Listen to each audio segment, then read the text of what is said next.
O Afeganistão é um conjunto de tribos e de etnias, né? A primeira coisa que a gente precisa lembrar no Oriente Médio é Só um que... minuto, se você quiser puxar, você Opa. pode, tá? Eu não sei, ele já me deu bronca hoje. Não, é porque Não, se posso isso mexer. aqui te incomodar, Sim, você sim, pode... sim.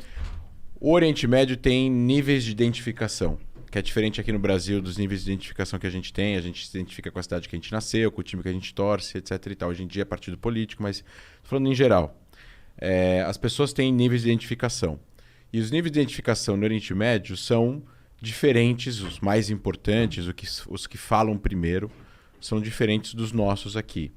Então lá, como é uma região mais antiga, mais tradicional, muito baseada em religião, etc. e tal, os níveis de identificação, o primeiro deles é a tribo. Mas não é tribo como a gente imagina, uma tribo numa tribo indígena no Brasil, nos Estados Unidos ou na América. A gente está falando de um sistema de identificação tribal no sentido familiar tradicional, que acabou originando depois o vilarejo, ou a vila, ou a aldeia, ou até mesmo a cidade onde as pessoas são.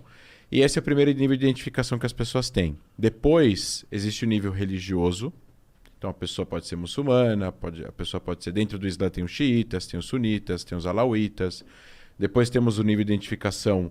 Tem os cristãos, e dentro do cristianismo tem vários níveis de cristianismo diferentes. No Líbano tem vários. No Egito tem os coptas também, que são outro nível outro tipo de cristianismo, e por aí vai.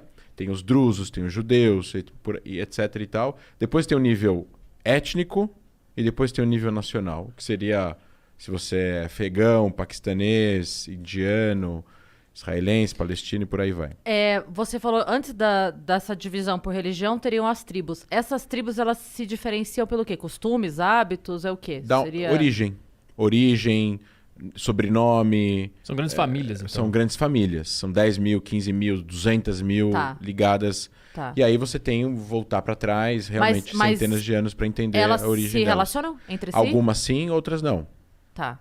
Então, por exemplo, existem famílias, a gente não chama de tribo, mas existem famílias palestinas na Cisjordânia que são brigadas há 300 anos. Então não tem casamento, não tem visita, não se bicam, não se gostam, etc. e tal.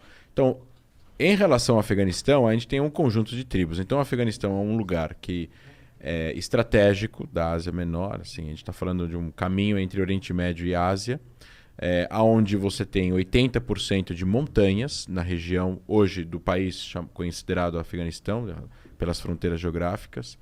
Lá reinou uma monarquia por 60 anos, um pouco menos de 60 anos, que era uma monarquia que reinava, de uma certa forma, protegendo a tribo do monarca e não protegendo os interesses dos outros. Houve um golpe, eu estou resumindo a história. Dentro desse golpe, a pessoa que tomou o poder era antagônico à União Soviética. Os soviéticos invadiram em 79 o Afeganistão e um monte de tribos começaram a recrutar pessoas muçulmanas, não só do Afeganistão, mas de outros lugares, para lutar contra os soviéticos. Então eles se uniram contra os soviéticos. Contra os soviéticos, tá? Aí eles ganharam. Só que aí que está a primeira questão histórica aqui. Essas tribos, a principal tribo do Afeganistão chama Pashtun. E os Pashtuns, religiosos, mais tradicionais, etc. e tal, eles começaram a recrutar um monte de gente em volta do Afeganistão, falando a gente precisa impedir essa invasão comunista soviética. Eram vistos como pessoas ateias, pecadores, porque o comunismo soviético era antirreligioso e tudo mais. Contra a invasão deles em terras islâmicas. Eles consideravam aquilo lá terras islâmicas porque aquilo já tinha sido dominado pelo Islã antes. E eles conseguem, depois de 10 anos de guerra, que a União Soviética bata em retirada. E aí esse é o fim da União Soviética também. Esse é o declínio e o fim da União Soviética, a guerra do Afeganistão. Então foi um cemitério. Muitos russos morreram. E, obviamente, nisso você tem uma participação de outros poderes do mundo. Os Estados Unidos, que financiaram e mantiveram aí um certo treinamento desses combatentes islâmicos, que a gente chama de mujahidins.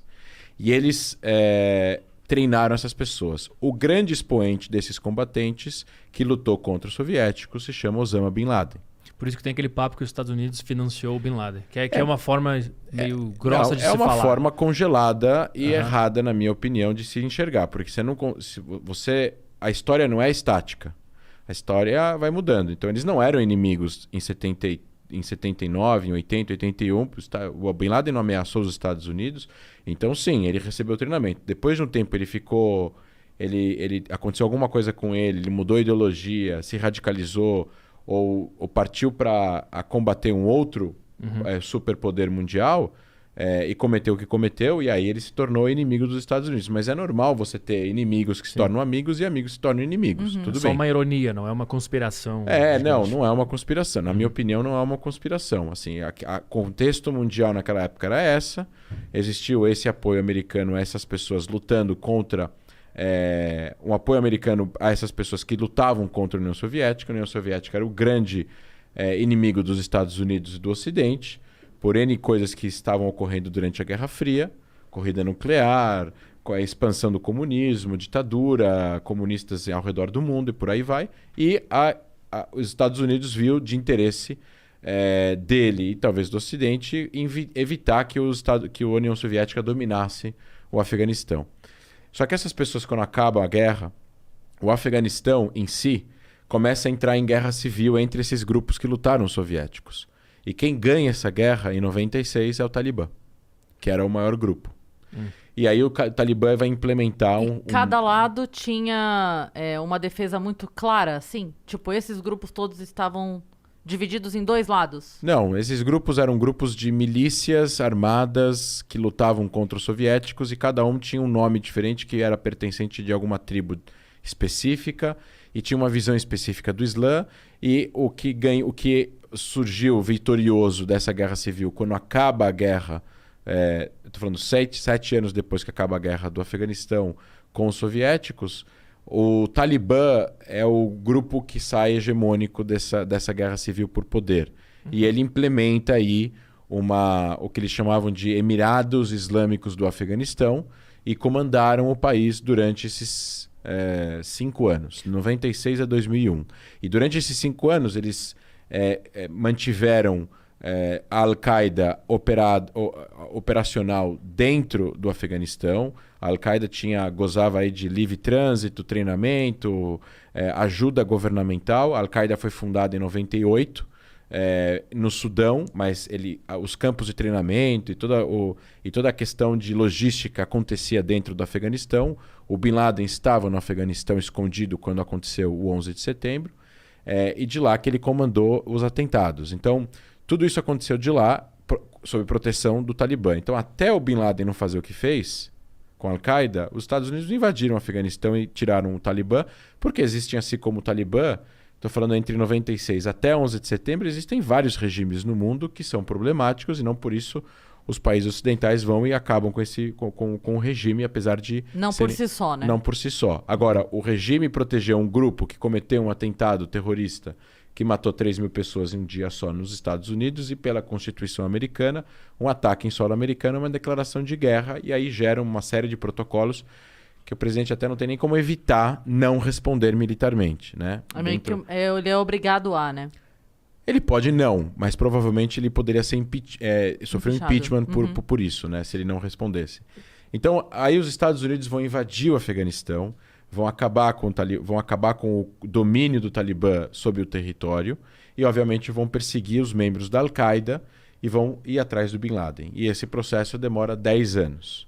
Então, 2001 a 2011. Em 2011, termina aí essa história com a morte de Bin Laden no